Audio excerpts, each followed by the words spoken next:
മകൾ അലങ്കൃത തന്റെ സിനിമകൾ കണ്ടിട്ടില്ലെന്ന് പൃഥ്വിരാജ്. എന്തുകൊണ്ടാണ് മകളെ ഇതുവരെയും തന്റെ സിനിമകൾ കാണിക്കാത്തതെന്നും പൃഥ്വിരാജ് പറയുകയാണ്. മകൾക്കിപ്പോൾ 11 വയസ്സായെന്നും അതിനാൽ അധികം വൈകാതെ തന്നെ അവളെ തന്റെ സിനിമകൾ കാണിച്ചു കൊടുക്കണമെന്നും അദ്ദേഹം പറയുന്നു. സിനിമയുടെ കാര്യത്തിലൊഴികെ എല്ലാത്തിലും അഭിപ്രായം പറയും. അവൾ ഇതുവരെ എന്റെ സിനിമകളൊന്നും കണ്ടിട്ടില്ല. പക്ഷെ ഇപ്പോൾ സമയമായെന്ന് തോന്നുന്നു. സിനിമ കാണാനും മനസ്സിലാക്കാനുമുള്ള പ്രായവും ബുദ്ധിയും ആയിട്ടുണ്ട്. ഞാൻ എന്റെ മോളെ എന്റെ സിനിമകൾ കാണിച്ചിട്ടില്ലെന്ന് പറയുമ്പോൾ പിന്നെ എന്തടിസ്ഥാനത്തിലാണ് കുടുംബസമേതം പോയി സിനിമ കാണണമെന്ന് പറയുന്നതെന്ന് ചിലർ ചോദിച്ചേക്കാം.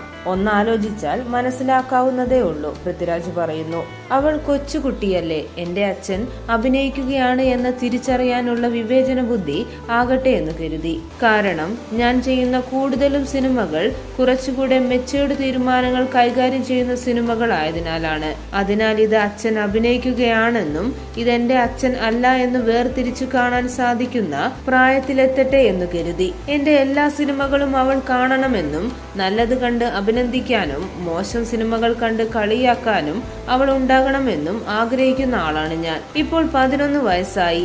ഉടനെ തന്നെ എന്റെ സിനിമകൾ കണ്ടു തുടങ്ങും. അവൾക്ക് അവളുടേതായ പേഴ്സണാലിറ്റി ഉണ്ട്. ഏതൊരു പുരുഷനും ഒരു പെൺകുഞ്ഞിന്റെ അച്ഛനാകണമെന്ന് ആഗ്രഹിക്കുമ്പോൾ നമ്മുടെ റൊമാൻറ്റിസൈസ്ഡ് ഫാദർഹുഡിന്റെ ഒരു ഘട്ടമുണ്ട്. അതാണിപ്പോൾ തുടങ്ങാൻ പോകുന്നത്. ഇനി അമ്മ കൂളായിരിക്കില്ല, അച്ഛനായിരിക്കും. അതാണിപ്പോൾ തുടങ്ങുന്നത്. ഞാൻ അത് ആസ്വദിക്കുന്നുമുണ്ട്. കഠിനാധ്വാനം സുപ്രിയയ്ക്കാണ്. അവരുടെ ജോലി താങ്ക്ലെസ് ആണ് എന്നും പൃഥ്വിരാജ് പറയുന്നു. കൂടുതൽ വാർത്തകൾക്കും വിശേഷങ്ങൾക്കുമായി ഈ ചാനൽ സബ്സ്ക്രൈബ് ചെയ്യുക.